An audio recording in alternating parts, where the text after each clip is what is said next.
कोल्हापूर जिल्ह्यातील करवीर तालुक्यातील दर्याचे वडगाव या ठिकाणी 2 दिवसांपूर्वी वादळी वारा आणि अवकाळी पावसामुळे अतोनात नुकसान झालंय। 8 ते 10 घरांची पूर्णतः पडझड झाली आहे। शेतपिकांचं सुद्धा मोठ्या प्रमाणावर नुकसान आहे। कोल्हापूर दक्षिणचे आमदार अमल महाडिक यांनी नुकसानग्रस्त भागाची पाहणी केलेली आहे।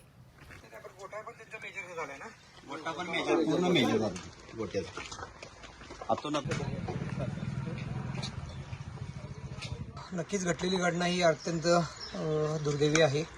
निसर्गाच्या पुढे काहीच चालत नाही असं म्हणायला हरकत नाही। पण आज जवळजवळ या गावामध्ये मोठे नुकसान झालेले 8 ते 10 घरं आहेत आणि छोटी मोठी अशी पडझड झाली। जवळजवळ 60 एक घरं आहेत। सर्कल असतील, तलाठी असतील किंवा ग्रामपंचायत ग्रामसेवक वगैरे असतील याचे पंचनामे करून अवकाळी योजनेच्या अंतर्गत जे शासन निधी देते ते पण व्यक्तिशः आम्ही म्हणून पण गावातले सर्व लोक मिळून यांची घरं कशी पुन्हा उभं राहतील यासाठी आमचा सगळ्यांचा प्रयत्न आहे। कोल्हापूरमध्ये उन्हाची तीव्रताही वाढू लागली आहे। जिल्हा परिषद शाळा आजपासून सकाळी बनणार आहेत। शाळेची वेळ बदलण्याचा निर्णय घेण्यात येतोय। जिल्हा परिषद प्राथमिक शिक्षण मंडळानं हा निर्णय घेतलाय।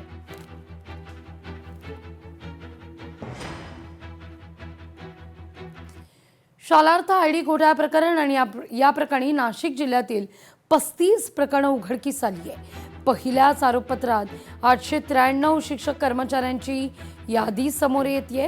150 कोटींच्या आर्थिक फसवणुकीचा संशय सुद्धा आहे। नाशिकमधील 8 शाळा चौकशी पथकाच्या रडारवर आहेत। अधिक माहिती घेऊया आपले प्रतिनिधी महेश महाले यांच्याकडून।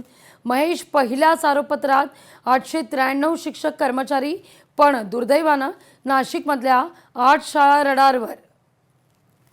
अगदी खरं आहे लागवी। खरं तर शालार्थ आयडी घोटाळ्याची जी व्याप्ती आहे ती वाढताना आपल्याला या ठिकाणी दिसून येत आहे। खरं तर 2 दिवसांपूर्वी शिक्षण उपसंचालक असलेले तत्कालीन 2 शिक्षण उपसंचालक आहेत त्यांच्यावर देखील गुन्हे दाखल करण्यात आलेले। त्यामुळे एकूण बघितलं गेलं तर याची खोली जी आहे ती आता वाढत चालली आहे। आतापर्यंत शालार्थ आयडी घोटाळ्यामध्ये 35 प्रकरणं जी आहे ती उघडकीस आलेली। तर पहिल्याच आरोपपत्रात जे आहे ते 893 शिक्षक कर्मचाऱ्यांची जी यादी आहे ती समोर आलेली आहे। आणि यामध्ये जर सर्वात विशेष महत्वाचं म्हणजे नाशिकमधील 8 शाळा ज्या आहेत त्या चौकशी पथकाच्या रडारवर आहेत। पुण्याहून नेमलेल्या SIT पथकात त्यांची जी आहे ती सखोल चौकशी करण्यात येत आहे।